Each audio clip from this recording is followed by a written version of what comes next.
और कल लिया गया है एक बहुत ही बड़ा अहम फैसला हुकूमत पाकिस्तान की जानिब से, जो कि मौजूदा हुकूमत पाकिस्तान है फर्स्ट ऑफ इट्स काइंड। हाँ जी बिल्कुल।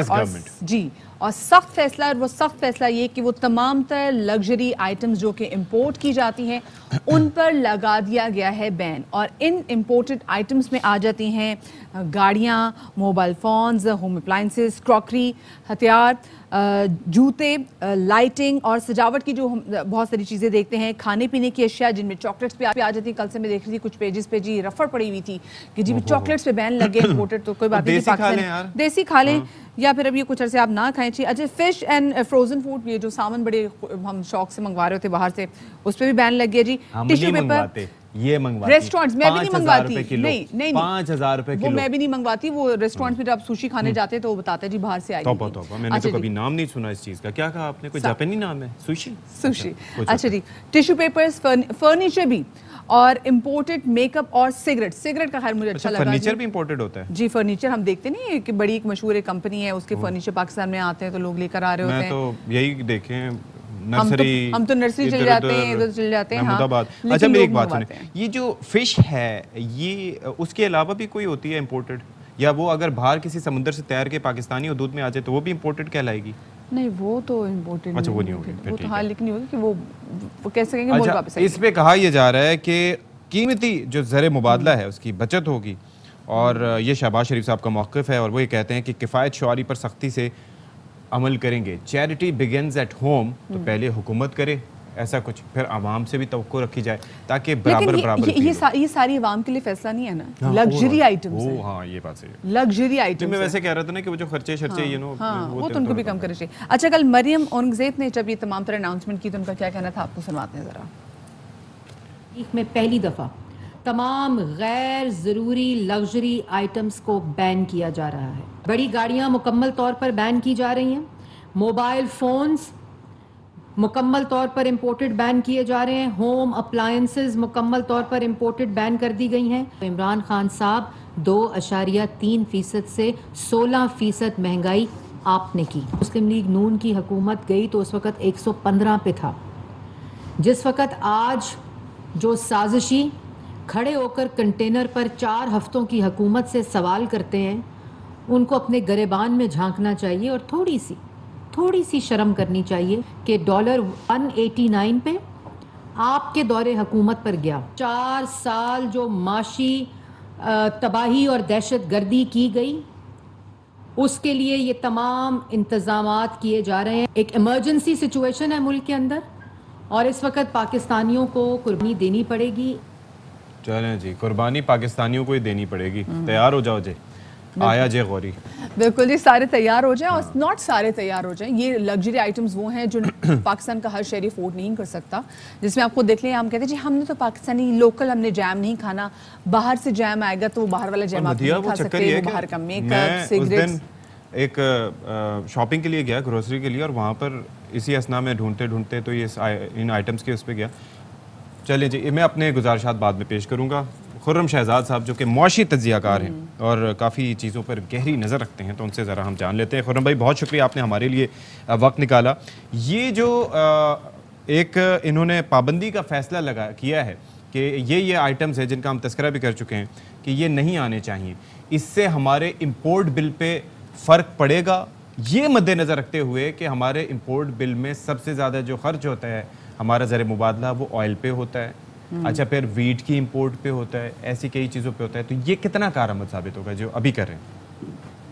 अच्छा जी, अस्सलाम वालेकुम। देखिए, पहली बात यह है कि फ़र्क बिल्कुल पड़ता है, ऐसा नहीं कि फ़र्क बिल्कुल नहीं पड़ेगा। ये तकरीबन इसका इम्पैक्ट अगर आप देखें तो तकरीबन कोई 40 करोड़ डॉलर का है। और हमारा जो मंथली इंपोर्ट बिल है, यानी कि महीने की जो हम इंपोर्ट करते हैं, बाहर से एशिया मंगवाते हैं, वो तकरीबन 6.55 अरब डॉलर है। तो इसका मतलब ये हुआ कि 6 से 7% का इससे इम्पैक्ट आना चाहिए एक महीने में। ठीक हो गया, ये इतना बड़ा इम्पैक्ट तो नहीं है, लेकिन आहिस्ता आहिस्ता इसके असरात आते हैं। लेकिन ये in combination with currency depreciation है। मिसाल के तौर पे रुपी जो है वो पिछले एक महीने में तकरीबन 16 रुपए गिर चुका है, डॉलर के आगे 200 रुपए हो चुका है डॉलर। तो जब आपके यहाँ जो करेंसी है उसकी कदर में कमी होना शुरू होती है, तो वो चीजें वैसे ही महंगी हो जाती हैं। लोकल मार्केट में तो होती हैं, लेकिन इंपोर्ट करना भी आसान नहीं होता। तो इंपोर्ट तो एक उसकी वजह से भी अगले 2-3 महीने में उसका इम्पैक्ट आएगा, जो अभी डेप्रिसिएशन हुई है, नंबर 1। सेकेंडली, इन्होंने ये जो एक डिसीजन लिया है, इसका बहुत बड़ा इम्पैक्ट नहीं है, लेकिन एटलीस्ट कुछ लिया तो सही, कुछ डिसीजन तो आया, जिसकी वजह से 6 से 7% का फर्क पड़ेगा आपको मंथली इंपोर्ट बिल पे।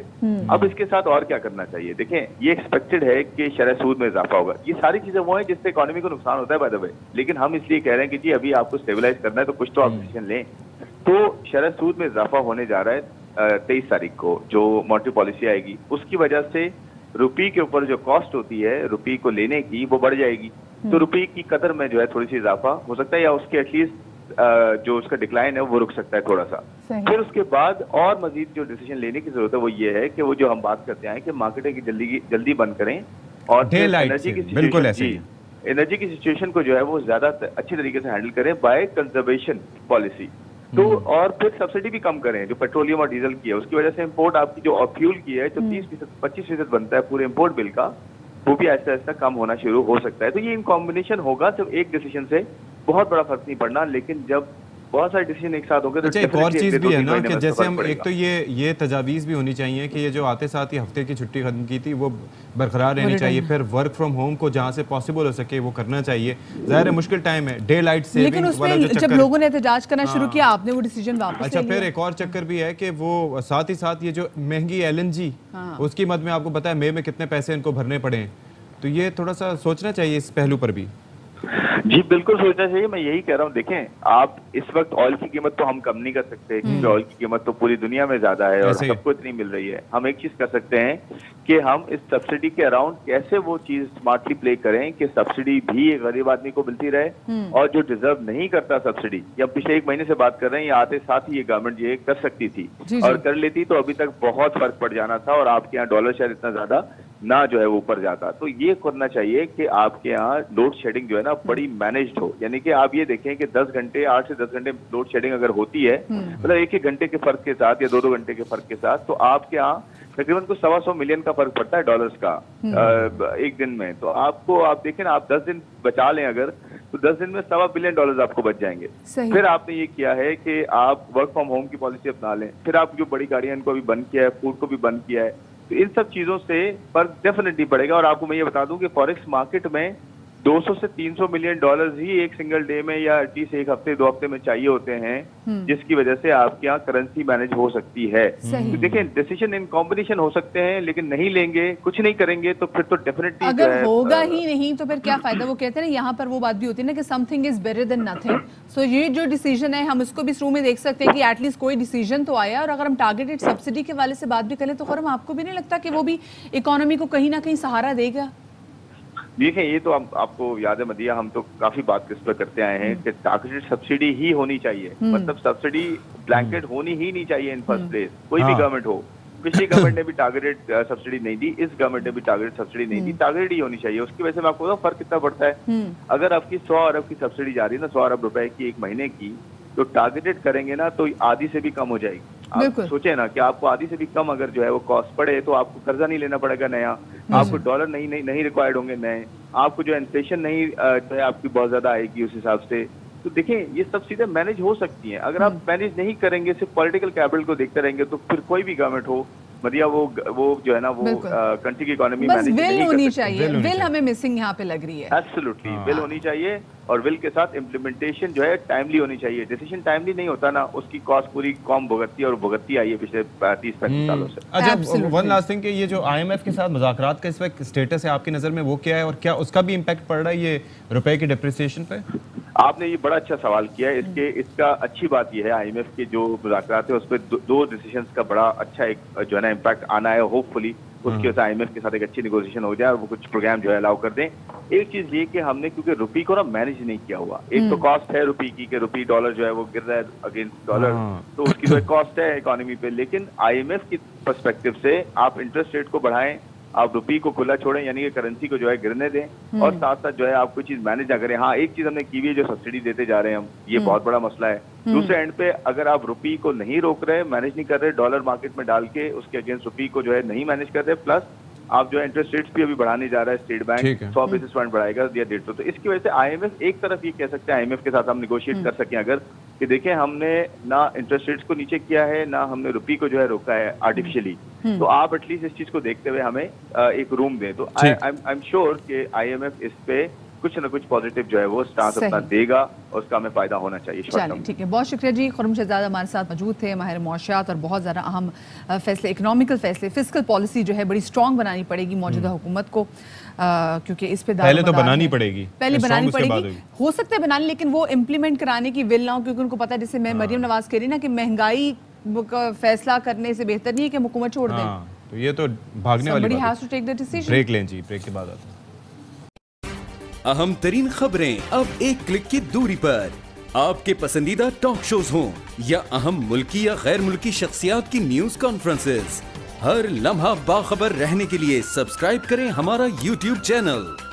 मौसम की सूरत हाल हो या खेल के मैदान से खबरें, अपने मोबाइल फोन से मुल्की और बैनुल-अक़वामी अहम खबरों तक रसाई के लिए डाउनलोड कीजिए मोबाइल ऐप।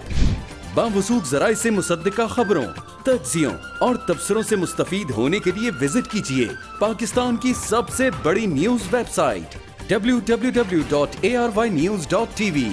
इन सब के अलावा पाकिस्तान का सबसे बड़ा फेसबुक पेज हो, सबसे बड़ा न्यूज इंस्टाग्राम अकाउंट या फिर ट्विटर, ARY न्यूज पहुंचा रहा है खबरें सबसे पहले आप तक, ताकि आप रहें हर लम्हा बाखबर।